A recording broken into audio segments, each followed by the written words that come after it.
আসসালামু আলাইকুম। নীল private centre থেকে আপনাদের সবাইকে আবারও স্বাগত জানাচ্ছি। আমি নীল হাসান। বন্ধুরা, আজ আপনাদের জন্য কিছু রুলস নিয়ে এসেছি আমি ইংলিশ স্পোকিং এর, যে রুলসগুলা আপনাদের জন্য খুবই গুরুত্বপূর্ণ।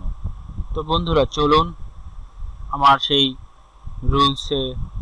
তো আমি আগে থেকে রুলসগুলো তৈরি করে রেখেছি আপনাদের সুবিধার্থেই।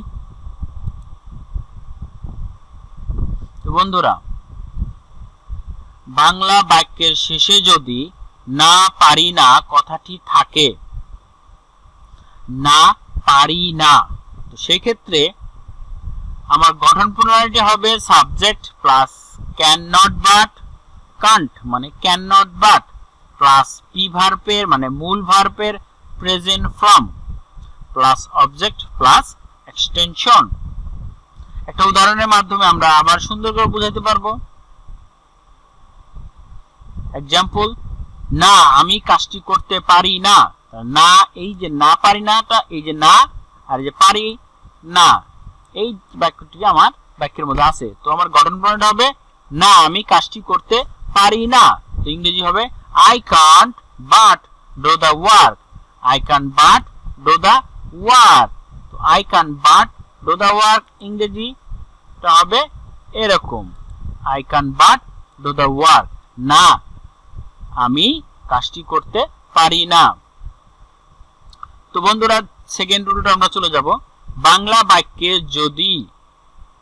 বাক্যের শেষে যদি না পারলাম না কথাটি থাকে, না পারলাম না কথাটি থাকে, তো পারি না উল্টা মানে অতীত হচ্ছে পারলাম না। তো গঠন প্রণালী হবে subject plus could not but plus P ভার্বের ফার্স্ট স্পেল মানে মূল ভার্বের present form plus object plus extension. যেমন, না আমি খেলতে পারলাম না, এখানে দিতে পারে না আমি ক্রিকেট খেলতে পারলাম না, না আমি ফুটবল খেলতে পারলাম না, যে কোনো একটা দিলেই হয়েছে। তো না আমি খেলতে পারলাম না, তাহলে I could not but play cricket, I could not but play cricket, I could not but play badminton, football etcetera.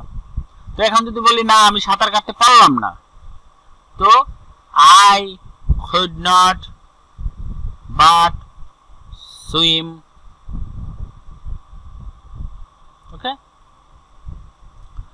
তৃতীয় রুলস, কর্তা কোন অবস্থায় আছে। এখানে কর্তা বলতে সাবজেক্ট, মানে সাবজেক্টটা কোন অবস্থায় আছে, মানে সাবজেক্টের কি অবস্থায় আছে সাবজেক্টটা, সেরকম যদি থাকে তাহলে subject plus am is are plus about to plus P ভার্বের present form plus object plus extension. যেমন, সে মর অবস্থায় আছে, মানে সে মুমূর্ষ অবস্থায় আছে।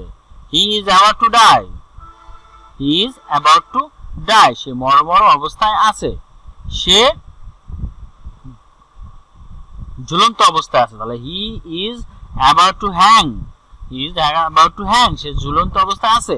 সে ঘুমন্ত অবস্থায় আছে, he is about to sleep, সে ঘুমন্ত অবস্থায় আছে। সে হাঁটা অবস্থায় আছে, he is about to walk, সে হাঁটা অবস্থায় আছে। এই যে কর্তার যে অবস্থান, সেটাকেই আমাদের অ্যাবাউট টু দ্বারা প্রকাশ করা হয়। তো ধন্যবাদ বন্ধুরা। আমার এই ভিডিওটি যদি ভালো লেগে থাকে তাহলে দয়া করে প্লিজ প্লিজ প্লিজ সাবস্ক্রাইব করুন, লাইক করুন, শেয়ার করুন, এবং নতুন নতুন কোন ইংরেজি গ্রামার এবং স্পোকিং এর তথ্য নিয়ে হাজির হব। শুভরাত্রি, ভালো থাকবেন। আসসালামু আলাইকুম।